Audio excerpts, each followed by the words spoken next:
the journalists because we told them journalists had come to see what you see. We won't go there and do anything unruly and invite journalists to come and see us doing anything unruly. So we brought journalists so that we will address them and tell them this is what we have found before we go to the traditional council. They were beating everybody. When we had actually told them this particular set of people are journalists, they were beating them without even recourse to anything. Me share Facebook says here and me who America na mode any police vehicles near there, but me who some tanker be white be. I know if he. I saw your phone there. They brought all those things. I think they are using that one. They are working on the land with some plants and equipment. So those ones belong to the company that they have contracted to work there. Oh, okay. Any containers necessary military for any there. I am a contractor now. Jumaman Omunu belongs to that contractor. A Jumabe no mo ya assassin so. Mo kwa na ya Jumabe. Ubisa contractor now. On peso bekasa. It is about the third time we have asked them. They don't want to tell us what exactly they are doing there. Now, the army hierarchy has refused to respond to anything. Surprisingly, for the first time in several months, they have issued a statement apologizing for brutalizing the media people. Yeah. And then, from what I saw, some innocent civilians. But this was something that was premeditated and deliberately done. No, but because premeditated, me too. Yes. When they came there, some of the statements the military men made was that they are coming to beat anybody they meet there, which means they have planned for that before they moved from their camp and entered that place. It was premeditated. That is what some, my brother, unarmed civilians, you came there and you were firing gunshots. At the time, our military ne buy, you know. Now, where were you positioned? No much at the four corners of the land. And I'm we were moving as a group, one unit. We're all moving together. So we moved from the entrance, we moved to the last corner, and we're about turning towards the left-hand side. So we're actually walking on all the edges of the land that they have graded. When they came, so they moved their vehicles all the way and got behind us. But nananuma suma mo se mo nkwohwe de ekoso a. I mean, when you got there, mu say adwuma bi ikoso meboa. Exactly. Enti mo hu ye no ade na mo nko back nko report. Mo nante atwa asase no mo ahia no. What was the essence of it? The essence was to see the extent of land they have graded. So we wanted to move and then we'll be able to tell just by sighting approximately how much land they have covered. That's why we're moving. No, but even me, I make sure on Facebook cry from this end. Me to me who the level of development are possible assassin also. So can you tell by that how many acreage they had graded? We needed to move. I mean, when you move on the land, you can be able to tell, okay, this stretch we have covered about. Then you can approximate it, but you can't stand from one end and tell us that this is the extent of what they have done. Assassin, how many acres? The entire stretch now is about 375 acres. And nananum assassin almost the bed.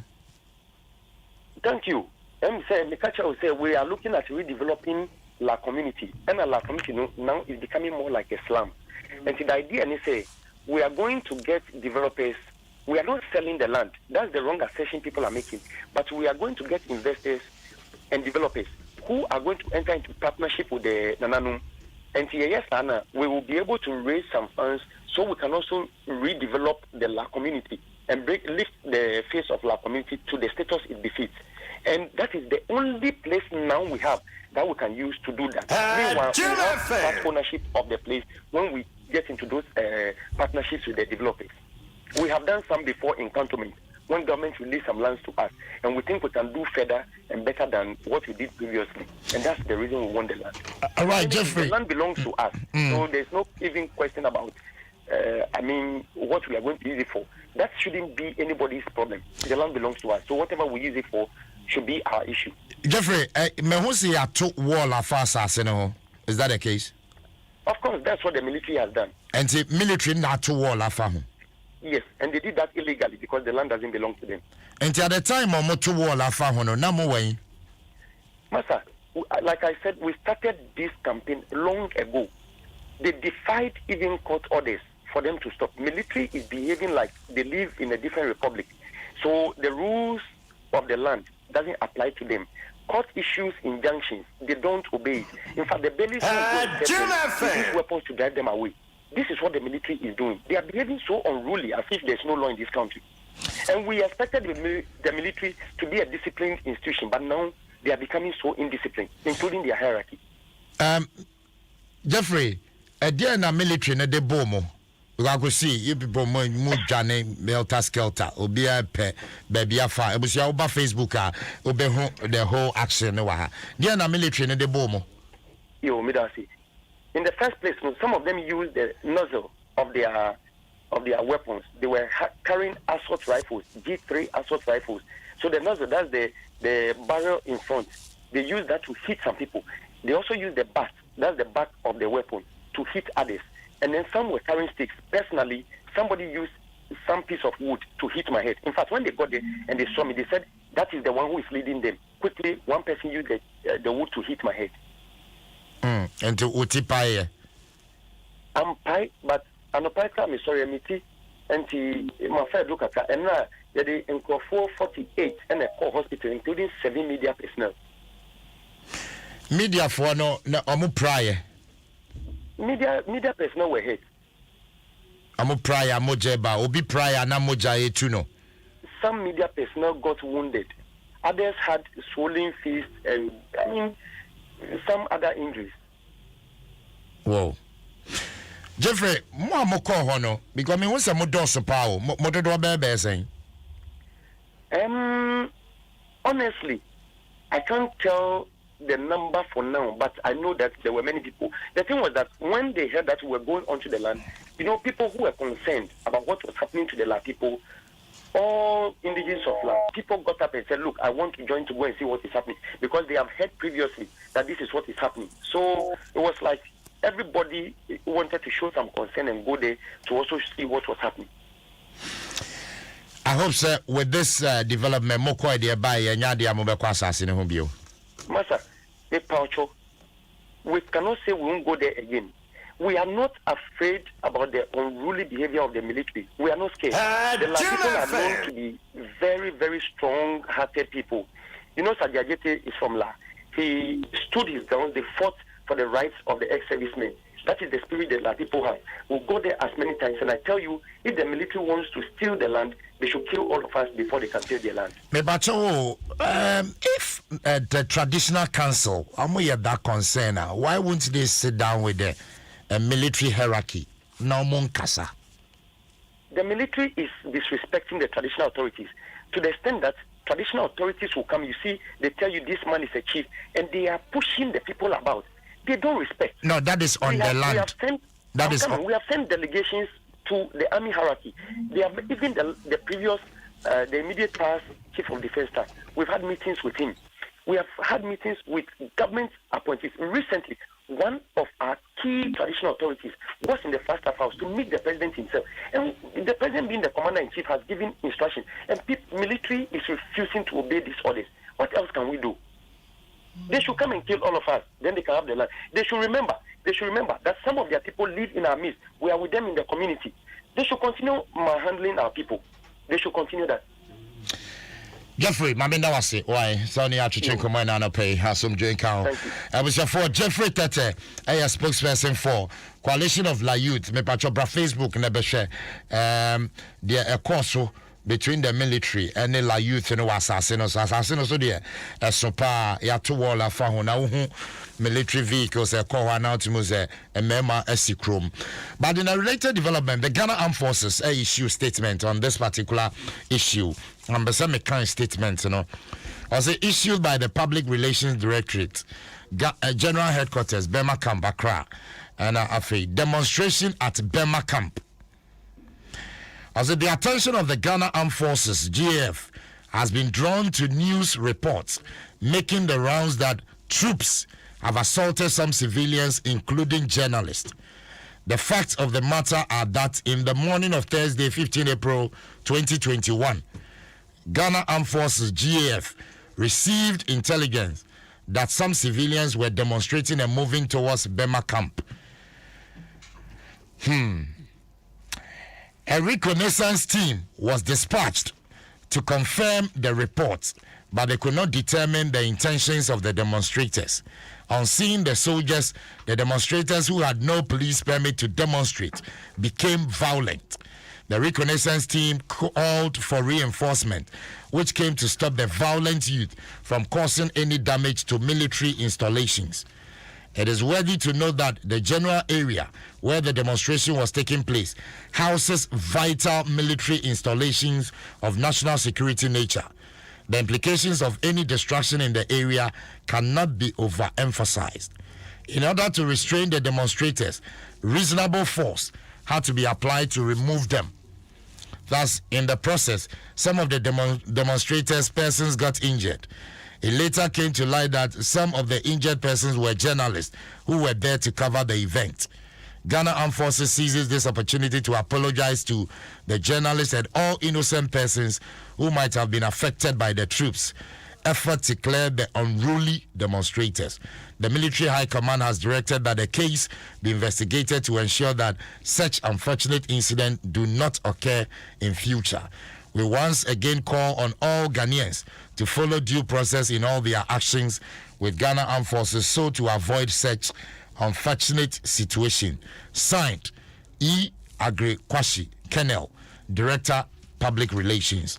And for the fee statement of the Ghana Armed Forces with regards to this issue, la youth assassin so over Facebook indeed we are more di America running helter skelter na soldier for no ediomochi person mo pamo mo fi assassin so anyway see now joining a higher Adom 106.3 FM Dwaso Nsem jumedi no asogo so awutie medin de kwasi asempa ABY atena se na poso ya de brel yemfa asida kese ma Phoenix Insurance me pacho any insurance also ye be a Phoenix Insurance and I'm betting me ajiwa baba any papa CBG say we stand with you.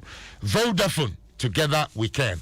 Agbeve Herbal Center Oyari Safie Bomodine Koho Oyari Enyina Koho now is Agbeve Ombeshewo. Latest Foam, your partner for life. Omuna din konya papa nkonya wo de siw dem nkonya esi office obi ba no ho say nkonya papa niye. Latest Foam, your partner for life.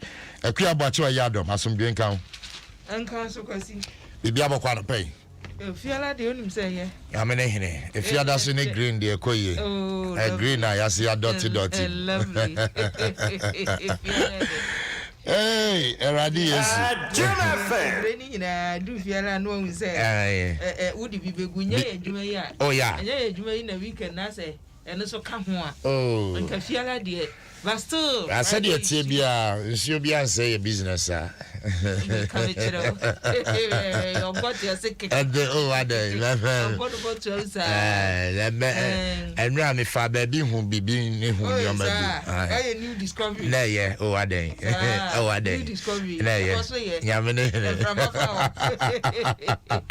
I asemo na ba na krom to say anope kwasi Kromu Jonase mask na manfo eja hye omu ja hye on yes ababi ewu asemo mask na manfo eja hye mamu ye de omo pe it seems say niva person ka wo mu ana mampani fellow Ghanaians kwasi abeka wo da mampani wuni hwe ya yes na wa radio fellow Ghanaians ba ye fellow Ghanaians keke na koda baby yeah omo ye kai nifa ni bi hu ne se o ye gyan ne de ene na yade no ko enkoye wo mu a se data no ye free ayasabi ahodo no se wo de to ho Ghana Health Service for data no e che se ye free okon no mu kura ye free mu ana se o man bia so ni ho no mu a obetumi aka se ye de ye free dabi free say yare no hu ni sune ne ban yi eti ye besre yare no dani o odadan odadan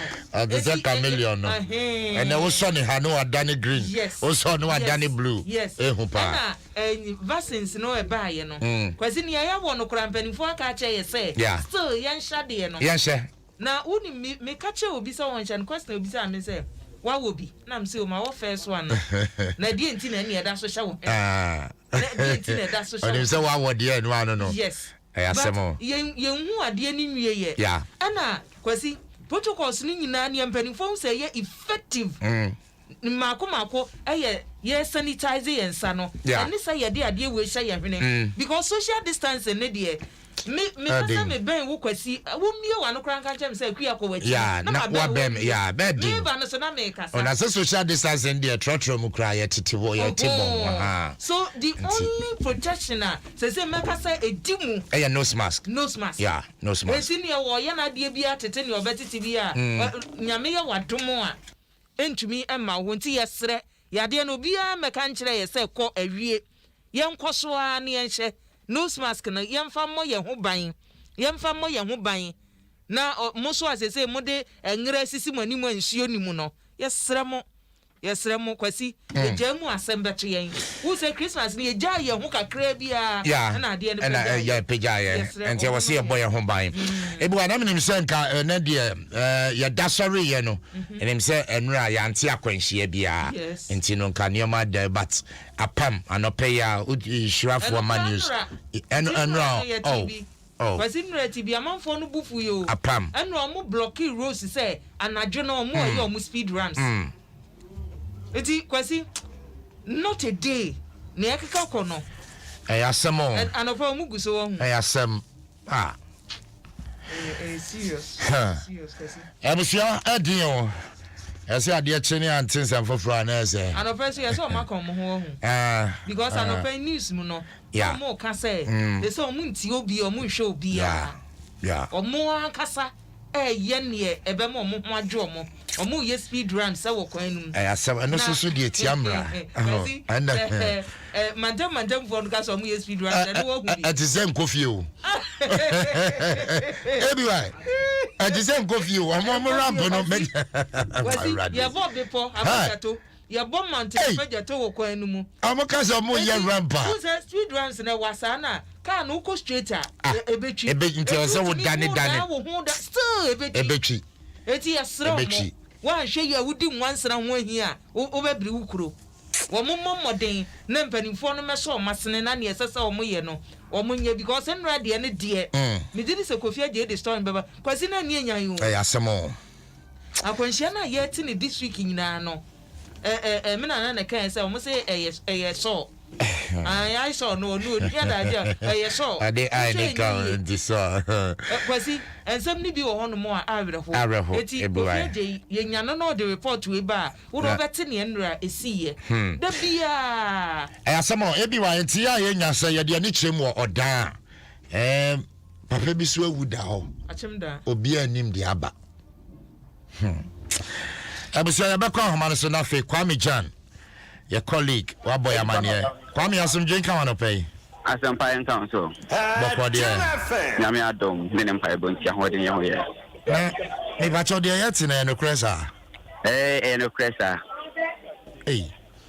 number cho papa no ye hwan emi se mesha se dia emi se anopa ibe ye no nsiem ho na minya ne ntie se ye bono yankasa ye wo so ubepie mo achem odan na se obrim central municipal yimu ewo eastern region na ubepie mo odan old town bono ba ko efe no anyankoma su electoral area ohima bono so ade efe resa ne se ase odan ma hema ho na watinti no omto no ohima bono so nti o fe mpono mo se aya hi se obi ewuda eye ohima bono so ho na wati anam se document ye na obi kan se na adwuma iti na o se bi bom pempen na mbehwe na mpini se ne etie me bae na chese mimpo die me ya late nko fugu ha no no esewani ofu bibina na be pie mo ha no mo hwe na oboposo bu hu ne esi ankasa ma papa yi wetini ewu na ebusa mu no na papa ni din e de kwasi Japan ne ba amene ne kasa ne ba pani na o se o hwe ni fi na ti beye nti adusia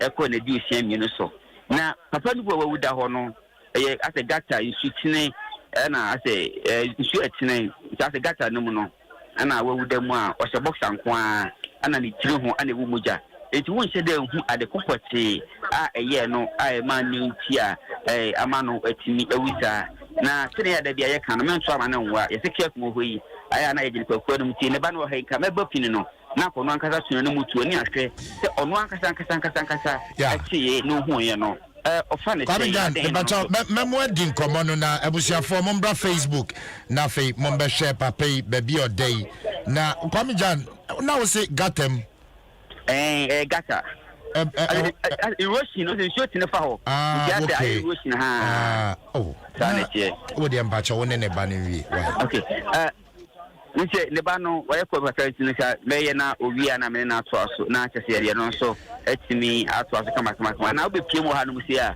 omanfa o mantem ha no omse o manti de bia nso mpo sa homache no ana se bia mochi se bibi cost no mo se bia see na cost na ana se bi eku obi ana be papa ni wa da ho so moja we ti ho so moja bia emu fom ho ma me ne ba ni nkumo tiawa opani message se wan kasa be bo din a kire me from Papa bena yenhwe anopei minyane hye hunu hye wanyane ntie se papa ye wo o papa wanyane ntie na hu sa tu fa pie mu ha no den na aka fa no that for me so father I am hu de menka obi you feel na mo from me say bia me am be first say bia me papa I am fancy ba and so go ta go tani ma box and kwan hye me bin wa me ntia se then time ben so high na flow we need to friend after and I mean na wo mo no friend ofre me nfu de na me ka say adwuma bi na ofre me say me bra ne ye bo ka say me asem ka say achi ene say me ka me ba me ba yen say do ka na no me say o ba de me dwuma me ntia sie me dwuma me ntia sie say no da wona box na hye no kwan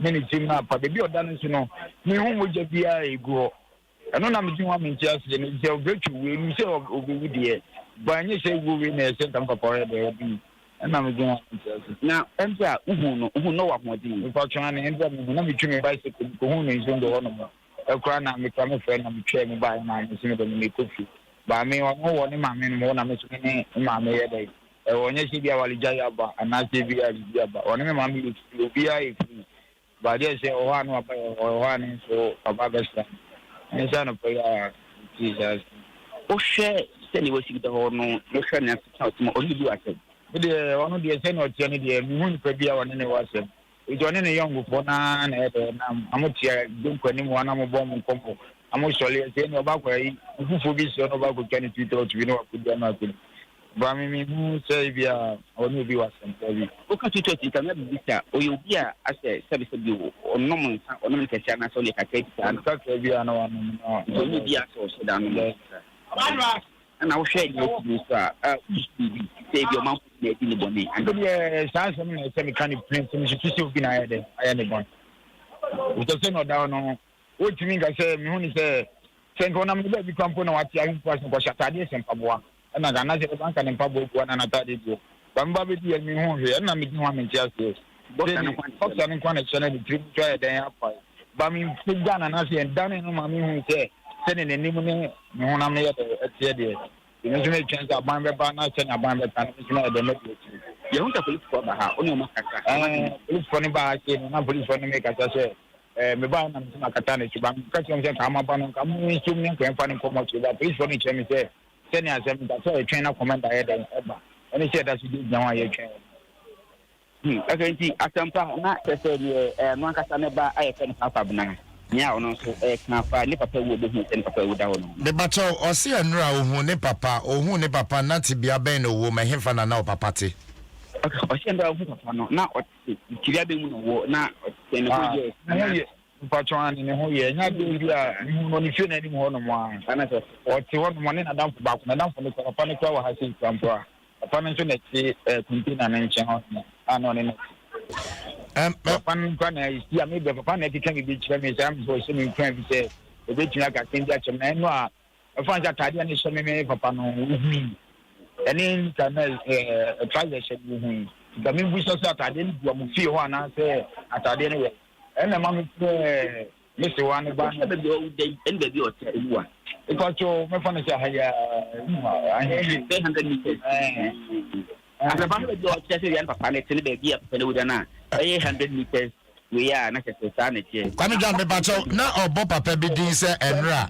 na oni papa na ti wo the papa no around and ke ne nkasa kakra papa no around ni pie papa na ne ba na ko no na ai me bacho na o kan ma ko ni de mu no pe ana pe de ko cho mi tin ko ho no be na o hwe o ho no mo ni gina ho no na o ko ni gina o wani ko se na mo mi o ne papa mo kasa o na me se ko bi dan no dan te bi an te be ta de na papa ni kan se na shi na jam ti ho na te ni fi ho ono so sa tennis wa ne ma me no ma ba nti ntumi ko bi obi da ne da no malo ni ne na kola we ya oni be tia ko ono ne nti ba but wa pa bi na so ndo no okay any asempa any say papa na e ba ne ka se ndra no ne na mo me nya no ha no mo me pacho yo me se se ka bi be ma na ka me ne de bo papa ni we di emester o se nka Adom FM so bi ti de ko ka kan ya hwe me be se ndra na ne papa ne nam na o hwe san ben na mo papa mu se obi ekofi no akoda na ọkọ na ti dem ti ten a no pe ti asebie no a be me come ko kubedu bi wo ano oda me ne ti ho no ma de bia no me ne pie koba me nya me aso me nua ti se me ba de bia na me ti pie ba no ho no wani mu na me wachire ti ne tem bia no mo ko am se ko fi we de wa ba na we de be bo ba yi ba to kama ente no a me ko e no no si ho no so ko si we de what are the enter going to about for that? Theatre hold man too many no. Not one tea hobby. And then besides say, na kutia from afar home so afar so I'm okay. Afar so for dia and the it's na kakra into ama na makakoda. Nti me ba fie no no my. And I'm sorry na ba. It's how much na me tea say the so bi abo eda. Yeah tea ho baby. Me call na me call no so na dia asante wo o me hu no me de touch kwa hwe na anim am ha se na tini so ye o ye kokko so na wadan tini hu ne ye enti a tema de etie no e ko hwe no ni hu se e ye minua na enti ade am hu ho no na se anyumwe no anajo ne de time na bo be 10:15 anajo 10:15 ena me len pa ono fa so ho na me ba fie nti bi kwa me hu bi asem bo hu se ya oda ko se nkwa no me nwanwa da oda ho no bo kan kwa ne se no bo kan kwa ne se no ngani ne mpaboa eso ni nyina no bi sa so mo se ni nyina wo fie e be ye 10 o mo se e be ye for yi no bi prayer no so phone so se omra nti o mu se bi aye antifio e na o mo da hospital nti no mo fe no ko di aduane ni ntuo akoma no obi ho dey outside aduane ni obi da hospital na say no akoma no nti ondo unu say ni sister mi say bi ono na ode akoma no nti wa ni ati afa wa mafie nti o ki say dem no kwan da ho na onya call no obi mo chi onya call mo da ni sister so ti say wa nya call o kasa o phone so na we o Johnson so nti onya akwa no pie no o man ti fi bio on so say eto say obi ewuda dan ho ayi nyina be o so ba be bi obo the sister na the phone mo the phone o pie so mo ko he na ka mo dia ko MTN office na ko ma ko mo staff na phone ene hu ye ni amene police kwa abedi wana mo na say oni do asem man dabi onu de onu kwa de on the baby asam kwa de mi say on the me say be tia say ya ye di enkomosre ya ake on the anu de me ka say mi ni ma na me bo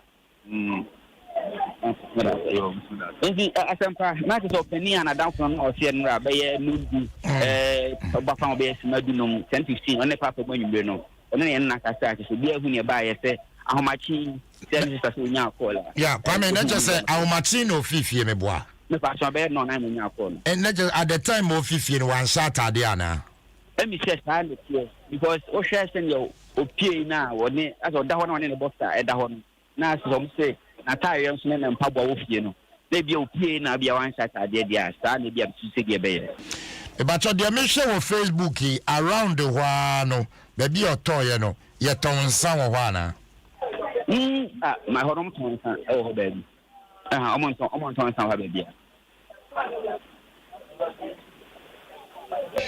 Hello, Gary. Azamba. Omon ton sa wa baby a. Omon ton sa ho baby a.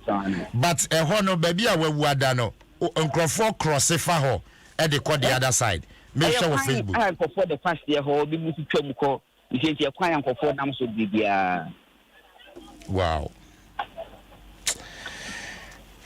I have some more. And they say police for now and my body no so. So far police buy no. O man fa ka ma say o mu become advance in the buy. Se be o be hwe na nkofo ho ni ade nti no. Police to me na di kan ba.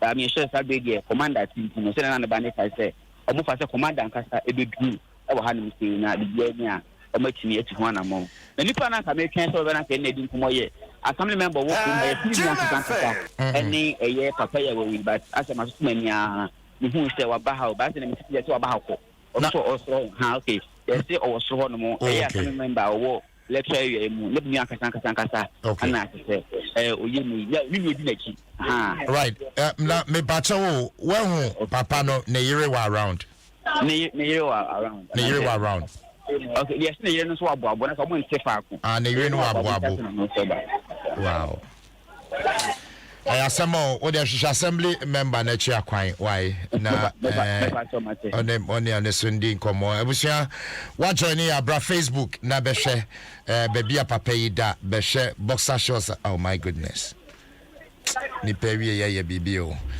asem oba Facebook a obehu said the nkrofo abodompem na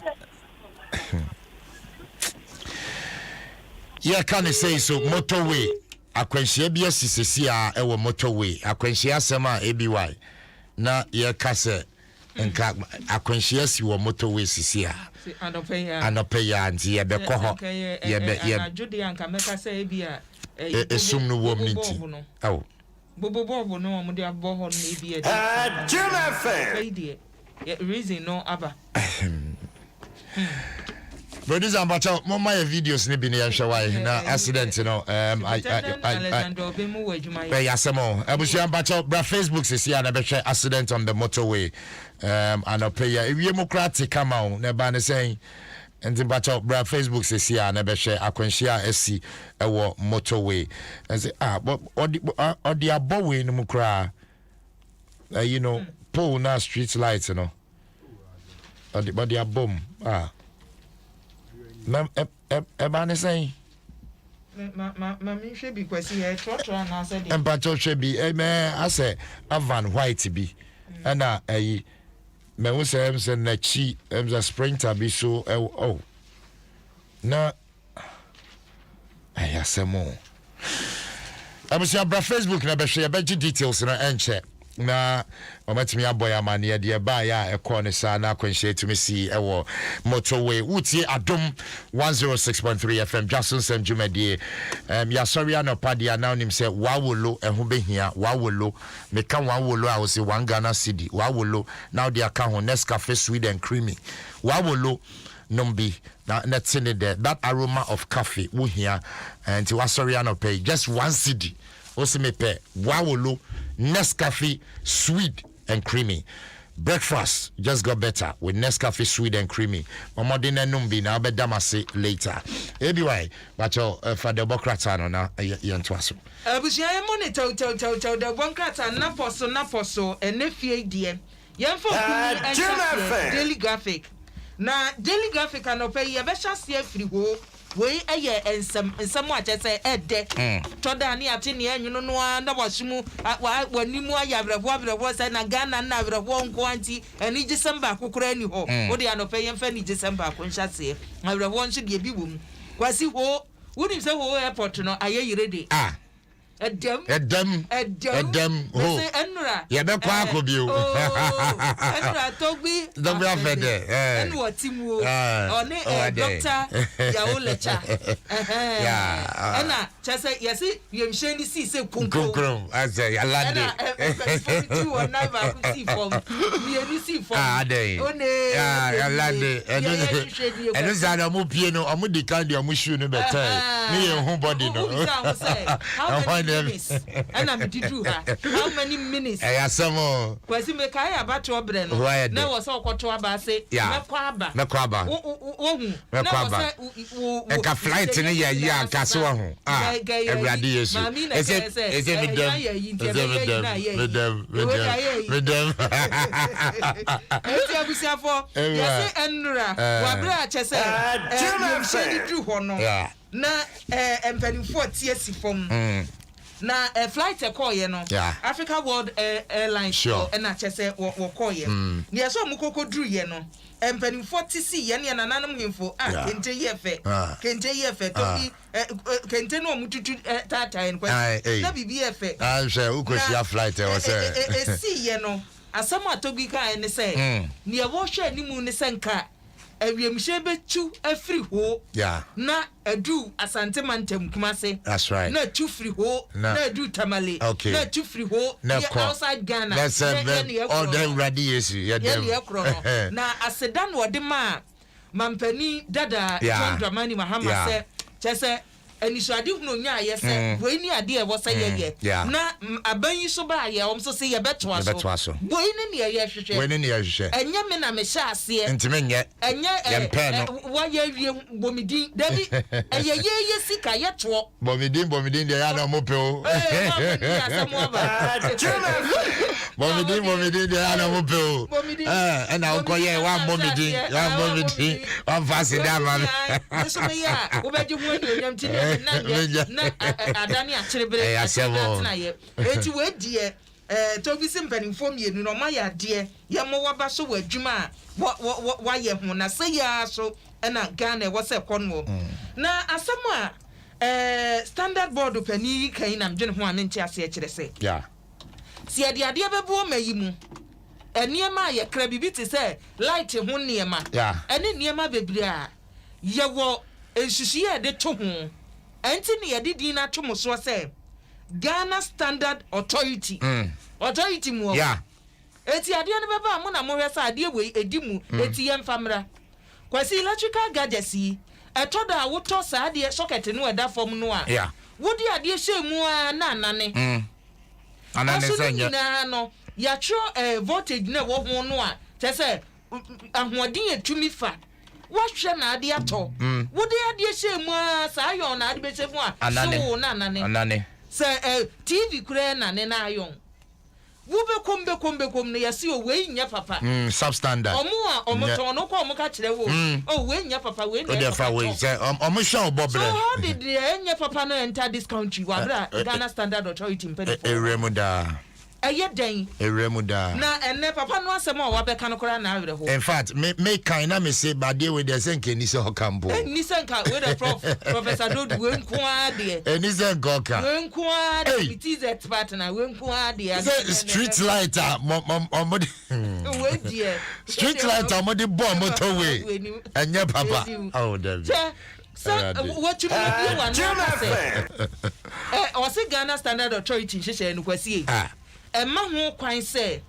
ade no a ye de ba o manum no ye de papa na eba ye was standard we say do na standard ne so we say do no ye within the limit of ye sikasem won brafo bi ade say ho was ye to ade a eye na ade a eye na was ye hwe ye sikaso na ye de ato ade eye no na say ye tonkania say ye de ye tonkania was ye de ema hanba etisi atonkania ne ntumi mahan ma ni ase kania no eso dim wa bra ye ni disco asemo eso dim wa bra ye ni nine club nine club na wo pese obehu yonko anim na ese ya so le dim na eso enu na nipa kura wo yes a motorway street light na ye bo abaso se oh maso light no se na ye bobo se na ye bobo enne papa ya nkasa ba bonte abetu na ne mutio o se ye bogos abetu na ne mutio o se light no enya papa o se nya papa eti se wo de battery gu torch mu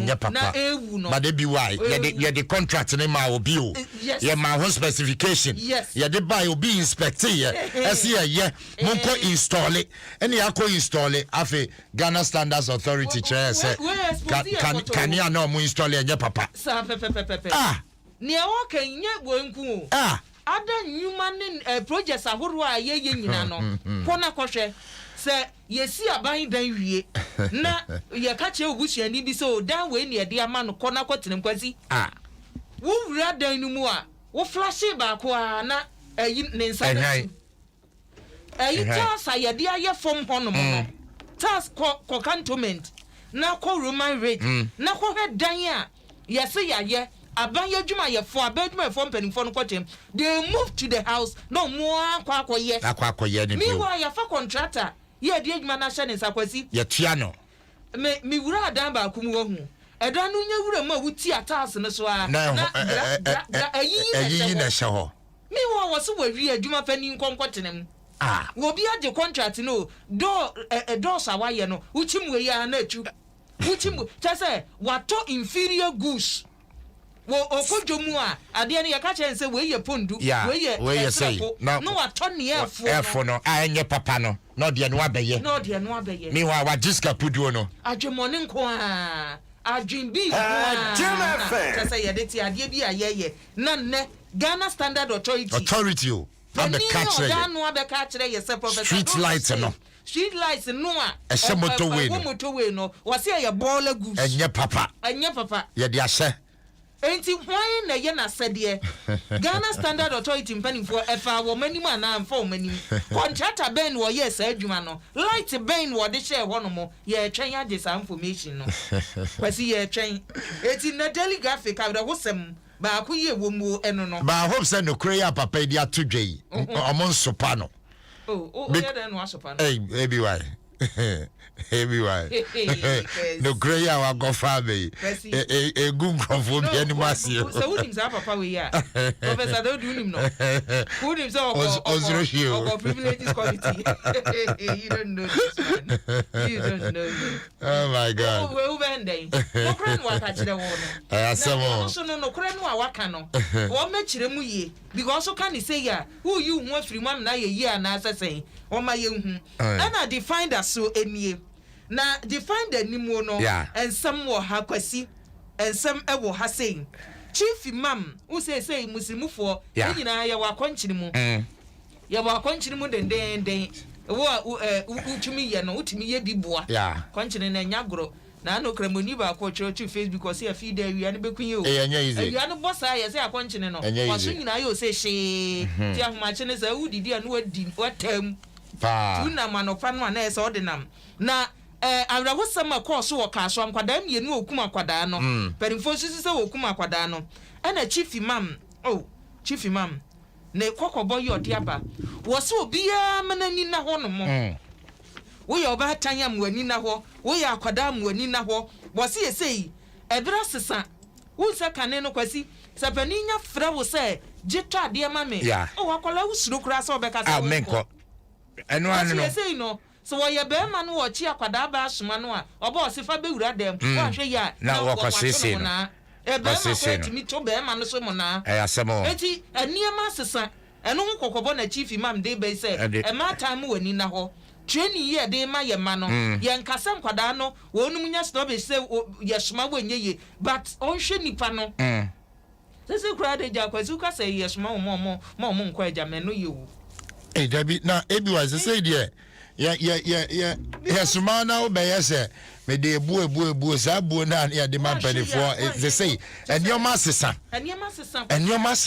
enti no nipa na ofre wa soma ono wonnim nipa kro wo se nkaka na for there ye very generous say obetumi akoto obi o senior ma o se mpacho na me kwa ha nipa ne be jai nioma asikura na waja wa akokire o se ba bia wo konanu nie ansa na wase aba ba ye na ade on se ne ye sa pa ba nemre mu na kaswa issue no ma mi bi ba bontin se ono ne ba asa nkomo yes na ne ba ne ye stubborn ti ombe na ne ba ne se onko me kai pa yes ma me ne kai pressure na nkwala ne de ma ne ba na obi say na nsuo na muso mba mo na tin ko die entina se ma me ne ba na nkomo targeting first ti ma me ne hu musu se ya esa oba no chese na fa the publisher entwaso na abantie we minim tumi okita Ghana ha o minim say yoye because me hu no misia na electoral commission the first time I hu no I don't know na odi amanyoko bi achi me sabre no me sanaye odiko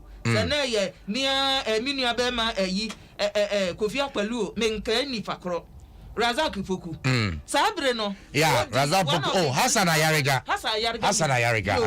Razak Kojopoku na Hassan Ayariga was ofri baabi ansa na oba Hassan Ayariga na onim sa NL nsam no a agi he wo ma Ghana mu no minim sabanti and security bi shedi boto mu ebi musiro se anwe you de to ho ebeji pon a asemo and the one cat and you dey aba ne say stop insulting Razak Kojopoku concern MPP members warn warning for what abanti na abusuafo se ensentwerefo shedi botom was on the answer for Edmano. One near some company crowd will show no, and Nelly, any banker to banker for 1 cent some now, as I say. Aye, says our story, Nikita. Oh, yes, a cry.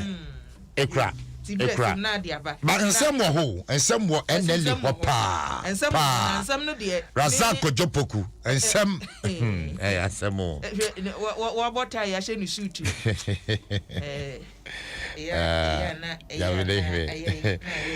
Everybody, your last one is nothing. Yes, the last one, this senior foreign news. Foreign news and contency. Yeah, as the one cat, be the Benchmark Phantom. Mate, I'm saying, what you may be a friend, Benny Madoff. What indeed that? Really, or why? Sir, Ponzi scheme where we are say, I did enter her. Yeah, Ghana say, I'm out for the that demo. Yeah, Papa. That's what they can come. The whole world. The worker and yes, we would not son in there. Oh, okay. We would not son in there. Okay. Now, if fear would be and sana, we would not. The one cat any be dead, and one samaba. He is the manner. Yes, upon this scheme, no, will be able to be the okay. And now, on any man penny for me, New Year, Juma womb. Ne money nim that.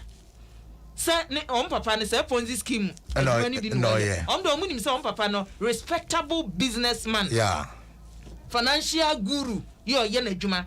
Na yire so anu one na tena over 50 years na yire so nim say Ponzi scheme. Ni kunu ni ye ni. Yeah. Na unsa say adwuma no kwasi ne wom ne say nipa mienu miensa omu sika so e sha ase e beda ho ka na fe ye de asema because sika no oje a wo fan wo invest wo wafa.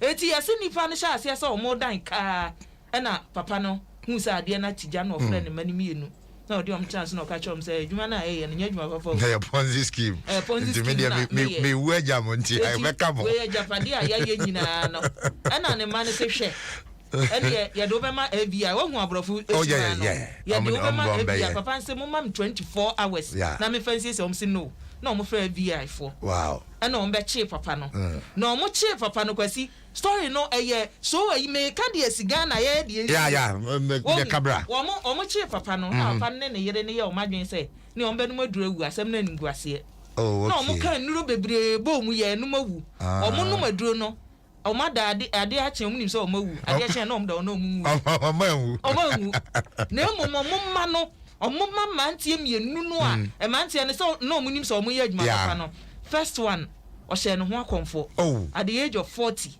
ono e she no ho akonfo say ne ne papa aye no ono onim but sentwefo e twro ne nsem omo kanya ache say asa omo sheda abusia ne sheda na omo ye na ono okun ne wa ka se ma me ra ho na second one no so asa ya ye leukemia ni bi ekun ono so na papa no na nsa ne ne no ono amu wode wu ye na kwasi nipa ewu wo ho no omo ana omakọ war veterans omakọ war edi omusika beshem ebi numaduro wuye ebi hye omo ho akonfo nipa bebre ene wuwom because no munim say omusika na hye na papa ne ye ka sika tese amanfo sika bo wiaye e wo sa asemi ho a kwasi nye sika ketewa o nye sika ketewa almost 64 billion ni sika pepe we dollars asem ne kan nye cedis asem ne kan eti Ghana hadie no kwasi Ghana hadie no ya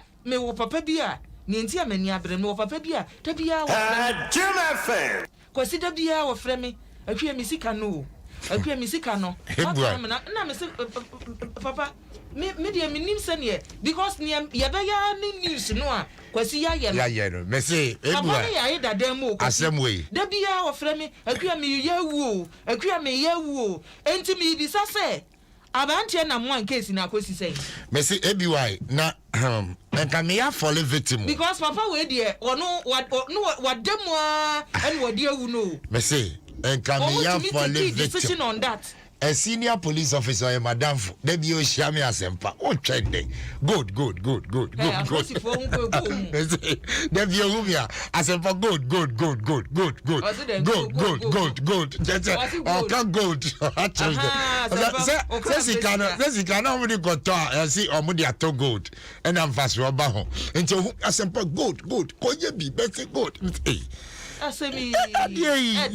Hey, bosom is no kojia asempasi wo ho. Good. That's how I mean, I do 3 months in your memo, Bobana. My friend, I'm saying good, or say, found us. Was he? I am shrinking. Yes, unim say, betonne, people be that so. Say, online, no, you be yeah. Ah, man, for that, so you. Yeah.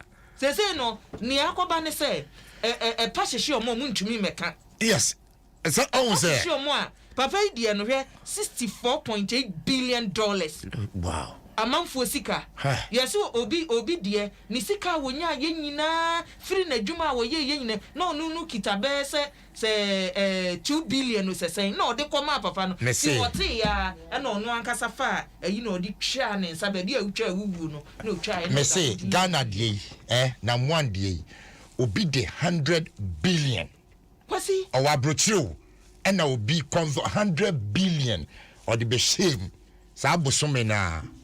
And a jigra. Oh, hey, Missy Papa. Hey, Missy Papa, Nani, just say, or Bawutimus, a funny team. My 100 billion, Okuta document, my 100 billion. To me, Jinaka can say, or be cross you, say, my 100 billion. Oh, Ghana, my 100 billion. Sir. Was here a toda, lemuno. System no, and system no yet, Yedika no. Near Tushim Yenu, Nipa and Casa told us you na Mena make us and 70 or no more. It sounded so sweet. So what's all did to me? If you are all say, Abanti and say one and a money business no such as Yanka Quasi. Ni stations in Washa, Yanka crowd to me say, or no, Nashum Juno Wada. Yanom and Jeffrey Kurano, ya, a B, any numbers and Quasi a Diana, because of Frewa, Missika no. Agree me, ye woo. Ubi fro catch out so ye woo. Everyone, no, walk on me, GMDC can you know what the better one more. I ask some more. 80 years strong more. Or Mummy, one case in a baby, a crony baby, a drew. I ask some more. Still, I'm on for sure. I'm on for soon, everyone. I'm on for soon. Young fancy, Madam Sibebre, as some drink count. A Kiabu to a Adom. Now, person, or the Abre, we see our make on Facebook, nothing more comments, you know. Make a kind mamma Cecilia Aban or say, oh, Ghana, where are we going? Assemble Cranny. Okay, Cecilia made us Sibebre. Mamisha, Kate or say, Ave Jennifer Opoku or say Asemo Julius Nomesi or say Asempa, very, very sad indeed. This is a very sad one. When they comment here in relation to Papana Wewuno. Nukpeza Moses as a very sad indeed. And Dex Kwesi Berry or say my Ghana, dear Bassem Cranie, made us be bracelet with a buy. Kato said, dear baby, or say Ghana is sinking, oh God help us. Having no tribalism, or say what a world we live in. Michael Nyako, Ghana is insecure. National Security, Interior Minister, Defense Minister, wake up, wake up. Kwesi Asare, as a everyday killing issue. Stephen Danso Boateng, Masa, someone should tell. Okay, Twitter people to wait a bit because the way Ghana is going. Dex Kwesi Berry, I say Asembe and Cranny, Asempa, and Asebe Samuel Musa, very sad. Oh, I'm a Ghana. What is going on? Dex Kwesi B or the Abba Samuel Agbeko, or see you say that again, oh, may I say. Tess Nyama Mehu Emojino, Patricia Amevo, or see, hey, what is happening? Black Mehu Emojino, may I say, Adam Jackson, what is happening in Ghana? We say, oh gosh, Daniel Emisa, Ghana, Rekwasi, Mehu Emoji, no Bismarck Owusu, very pathetic indeed. I can't think far, Medase. Nana Kwame Amos, I say Ghana, we day, Samo. Indeed, Yemfa way so. Kwakuvia Joffrey, I say, it's me, Joffrey. I just passed away from that place, so the fire service are there working, okay, way in relation to the motorway accident. And I was therefore, Yabekwa Hamadasonafe, Yani a colleague, a Kuba, Achichinkomo, or motorway, into Yabeboya Mania. A Kuba, what's me coming watching? Yeah, good morning. Wait, Bibiabokoe. Right, the Kuba and Timpacha, him for now, just say. Midna under bridge. Okay. Final so. Right. Yeah. And Median, as you are. accident. So, a sprinter car. A sprinter bus. Hello. Sprinter van. Sprinter van. Registration number is 2788Z. Okay. No pay. And I say any car for front the CM. No pay. Sir, who share motor in the store? Middle no. On the rocks, big Google. If you finish on them, no. Yeah. A honor or the crochet. Me whom moja waka no and. But many police want to say, and I'm sure who driver no easy. Omo di omba be and say omba be to kano. Okay. But udu ho unho eyewitnesses bia omo hu de see ye. Entimi kan share say na nipa gu car ni man na so bi antim driver ne pe. Omo amene omo kasa and say omo adine si ahomache. Okay. Ti omo be to so. Ba wo hwe car no ma. Please no etutu. Ene nema. To me say damage me massive. Na o sheka no ma wo say nkrofo ne ma gum I trust na passengers team. Okay. Pacho that be niama ngum. Looks like niama ngum. Wow. Enti say police for no matimi ato. There be omo hanu say omo control traffic no. I'm a traffic abakwa in so power. Wow. If you see some everything Ufiaka, and son of Bedru and a bridge with the traffic Bupan, son of Bedru. Mebacho AC on which side of the motorway? Ufitema Bakra, and I say Ufiakra Kotema. Ufiakra Kotema, I want to see it. And Tiomo Omufitema Bakra and the traffic in the flow mao. Because Obiadu our person share yes. Auntie, a man in our course traffic. Well, Sabon. Ekuba, me na say why so we try for your tray. I mean something can pay. We shall also ye ne bedu why. Yeah, that's it. Have you for your colleague Ekuba any attaining cano? I can't understand. Seems like you not stand up as a true man, but this will be me loving strong. She have come along.